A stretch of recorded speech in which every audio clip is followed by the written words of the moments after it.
Tetapi yang menjadi sorotan sekarang adalah karena keadaan manusia atau karena ulah manusia. Manusia melakukan berbagai macam kegiatan yang sangat berlebihan, terutama penggunaan bahan bakar fosil dan juga perubahan tata guna lahan. Halo semuanya, selamat datang kembali di Light Vibes with Amanda. Kali ini kita akan berbicara mengenai topik kesehatan mental yang sama pentingnya dengan kesehatan sehari-hari. Kemudian juga tentunya akan berbicara mengenai hal-hal lain yang terkait, terutama kaitan antara krisis iklim dengan kesehatan mental.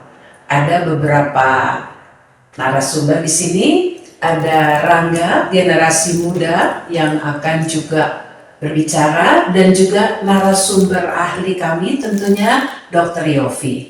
Ibu Amanda, di mana aja sih krisis iklim ini terjadi? Tadi sebenarnya seharusnya bicara dulu ya mengenai krisis iklim itu apa, tapi nanti akan saya lanjutkan lagi dengan di mana itu terjadi. Sebenarnya krisis iklim ini adalah the mother of all crisis ya, bisa dibilang itu adalah induk segala krisis. Apa itu krisis iklim? Adalah krisis yang terjadi karena ulah manusia. Ada krisis iklim yang terjadi karena keadaan alam, tetapi yang menjadi sorotan sekarang adalah karena keadaan manusia atau karena ulah manusia. Manusia melakukan berbagai macam kegiatan yang sangat berlebihan, terutama penggunaan bahan bakar fosil dan juga perubahan tata guna lahan. Jadi ada penebangan pohon, daerah yang sebenarnya masih murni kemudian diubah menjadi berbagai bentuk. Nah, kegiatan itu semua mengeluarkan apa yang disebut dengan gas-gas rumah kaca.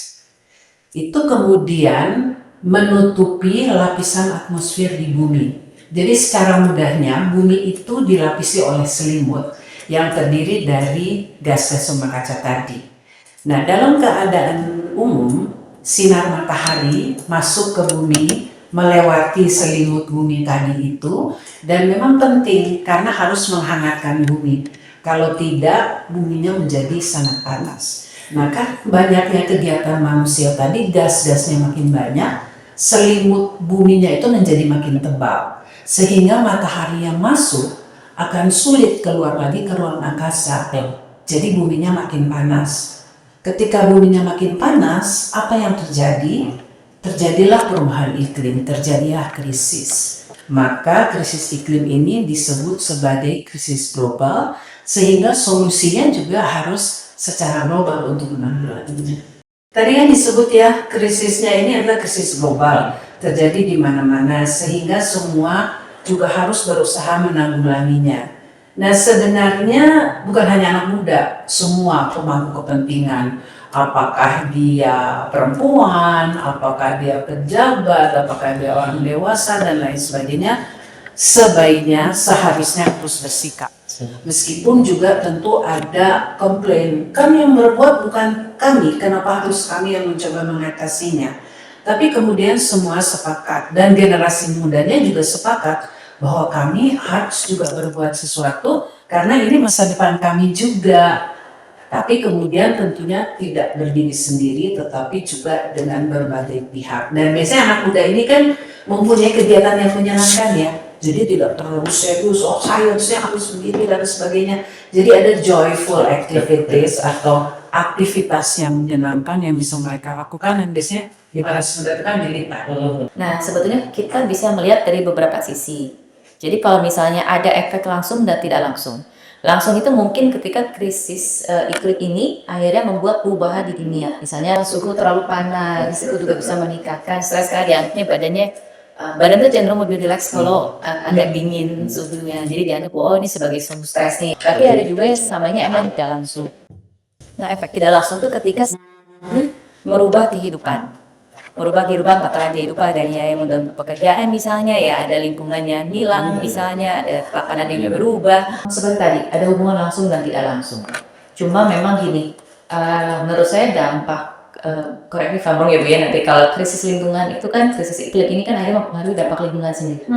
Jadi merubah ekosistem juga, akhirnya merubah mungkin bidang pekerjaan kan, tadi Ibu juga mention ya, bahwa ada penerbangan di sini, akhirnya kan mungkin akan dikaitkan dengan penggusuran manusia-manusianya, sehingga mungkin manusia tadinya mendapatkan pekerjaan atau lahan penghasilan di situ akhirnya terdampak juga. Dan akhirnya kan anak muda sekarang apalagi ya menurut saya, mereka kan lebih aware ya, karena media informasi banyak. Jadi mereka tahu bahwa oh ini sudah ada perubahan dan akan terdampak. Mereka sudah aware banget bahwa dampaknya itu akan bisa sampai ke mereka. Kalau nggak salah dikenalnya sekarang dengan eco anxiety, gimana? Jadi ada kecemasan-kecemasan yang timbul karena pikiran jangan saya kasar pengaruh, sehingga ya pada akhirnya akan terkok pada mental health. Nah ini agak tricky dan menarik ya. Intinya gini, nomor satu adalah kita fokus dengan apa yang bisa kita lakukan. Gitu kan, yang kita lakukan bisa kita bedakan apakah untuk diri sendiri, apa untuk masyarakat. Nah untuk masyarakat mungkin makanya kalau sekarang kayak ibu tadi bilang, kalau zaman sekarang kan kita lebih berkelompok juga, banyak gerakan-gerakan yang bisa kita lakukan. Coba minimal kita tanya sama diri kita sendiri, apa yang bisa kita lakukan sih untuk lingkungan gitu kan, apa yang bisa kita sumbang sih buat situ, karena efeknya pasti kita juga kayak tadi bilang kok saya tidak berbuat tapi saya kena dampak karena kita hidup di bumi yang sama problemnya kayak gitu kan. Nah jadi ya apa yang kita bisa lakukan untuk lingkungan dulu. Nah terus yang berikutnya adalah untuk kita. Nah kalau kita bicara tentang stres itu pasti ada, nggak mungkin nggak ada. Jadi kalau orang bilang anti stres mungkin ada bohong. Dan kita sebenarnya sedikit butuh stres untuk ibaratnya membantu kita untuk mendorong kita ke tujuan, membuat lebih baik gitu kan. Jadi coba rubah dulu si stres yang tadinya kita merasa wah nggak ada yang bisa kita lakukan atau kita sebagai victim misalnya, tapi menjadi apa sih yang bisa kita rubah sih, apa yang bisa kita lakukan di sini. Nah terus yang kedua mungkin coba jaga kesehatan mental kita. Sesimpel adalah hidup kita sendiri udah baik belum? Boro-boro kita mau bicara memelihara alam, kalau kita ke diri sendiri aja tidak baik. Dulu udah cukup belum? Kita olahraga enggak, kita kena matahari enggak, gitu. Kalau enggak, udah yakin kalau kamu tidak menjaga dirinya, aku agak yakin keluar pun akan malas menjaga diri, jaga diri dulu. Karena dengan kita menjaga diri, mental kita pasti beda. Orang-orang yang punya sehat mental itu bisa lebih positif, lebih semangat, lebih pasti dia pengen memancarkan ke lingkungan, ya. Nah, terus udah gitu kita analisa juga apa sih yang membuat kita stres. Dan sebetulnya yang membuat kita stres kadang-kadang masih bisa kita hindari. Nah, jadi kalau misalnya ada sesuatu yang ya misalnya lingkungan, ya misalnya pertemanan, atau misalnya situasi itu masih bisa kita modify. Oke, jadi gini, sebetulnya kita tuh kan makhluk alam ya. Semakin kita kembali ke alam, sebenarnya kita akan merasa safe di situ. Terus grounding sendiri, grounding itu bicara langsung menyentuh bumi ya. Kadang-kadang ada orang grounding tapi ke tembok gitu kan, nah itu enggak kena karena bumi itu memang punya energi yang ibaratnya sama mirip dengan kayak antioksidan. Jadi ibaratnya ada beberapa penelitian yang sudah menyebutkan bahwa dengan grounding itu kita bisa meningkatkan antioksidan, radikal kita bebas, bahkan sampai melebarkan pembuluh darah, sistem detox gitu, dan itu ada. Dan terutama sih menurut saya juga salah satunya adalah detox. Pernah dengar namanya detox dopamin. Kita kan anak muda terutama ya, ibaratnya waktu tuh cepat banget. Kita selalu terdistract dengan banyak hal. Ada kita banyak terpapar dengan ya sebenarnya hal yang meningkatkan dopamin, tapi dopamin yang bukan untuk mendorong kita ke sesuatu yang lebih maju. Nah dengan ke alam sebenarnya kita dilatih untuk merilis si dopamin itu, akhirnya kita lebih tenang tapi lebih fokus. Nanti tujuannya supaya ketika kita mau lagi fokus kemana itu. Kalau kata aku sebetulnya gini ya, coba lihat lingkungan sekitar dulu. Kita tinggal di mana? Pasti ada deh yang kita entah lahan terbuka. Kalau nggak ada, coba cari cara gimana biar itu ada. Gimana tempat itu supaya ada. Karena tuh yakin ketika suaranya banyak pasti bisa kok, pasti bisa mendorong ke situ daripada suaranya cuma satu. Jadi kita tetap butuh lahan terbuka, kita tetap butuh ya minimal ada pohon-pohon kayak sekarang ya di sini gitu kan. Ada pohon sepertinya yang kita bisa grounding. Minimal nggak grounding, minimal kalau saya suka jeruk pohon misalnya gitu kan. Itu juga lumayan, kita punya tanaman segala macam. Terus mungkin community yang sama interestnya dan coba gabung dengan yang lain juga. Nah terus gini, untuk yang misal ya, coba amati kegiatan kita hari-hari. Kita biasanya punya pack yang mirip-mirip kok, karena nggak akan beda-beda. Nah dari pack itu misalnya saya aja ya, ada kerjaan yang pasti wajib gitu kan, misalnya 9 to 5, misalnya terus ada yang kosong. Nah yang kosong itu apa yang saya perlukan? Saya biasanya sesimpel, tapi kalau pulang pasti cari yang lucu dulu. Nonton, karena ketawa itu obat alami, nggak pakai mahal ya. Kenapa? Carilah banyak kok di reels, di apa yang lucu-lucu ketawa-ketawa dulu. Kayaknya berani mikirin tuh, oh saya mau makan nih ini, saya nih makanan yang saya. Karena kalau makan disiapkan dan kita selalu dalam keadaan tahu bahwa oh nanti ada makanan, cenderung makan dulu yang sehat. Jadi mau makanan yang sehat, kalau di kedokteran ada yang namanya gizi seimbang, nah itu penuhilah itu dulu. Terus hindari makanan-makanan yang stimulasi maksudnya. Maksudnya seperti biasanya yang tinggi gulanya, ya high kafein, ya gitu-gitu. Coba kurangi dulu supaya malam tuh bisa istirahat. Terus tidur, perhatikan tidur kita bagus apa enggak, karena kita butuh rest untuk regenerasi kita sendiri juga. Workout, kena matahari, dan mungkin koneksi. Yang suka orang lupakan koneksi. Kalaupun kita tinggal sendiri di kos-kosan, bisa gitu ya sesimpel melihara ikan, misalnya gitu melihara burung, itu ada koneksi tanaman, juga bisa. Itu ada koneksi-koneksi yang ternyata bisa meningkatkan hormon oksitosin. Oke, sebenarnya gini, nomor 1 kita penuhi dulu semua kebutuhan gizi. Sesimpel karbohidrat, protein, lemak baik, vitamin, mineral, itu dulu. Kalau itu sudah terpenuhi, basic bangetnya sudah ada. Kedua, mungkin kita bisa memenuhi dengan antiinflamasi, antioksidan, gitu ya. Nah itu Indonesia tuh nih kaya banget kok, karena itu banyak banget di rempah, di buah, di sayur.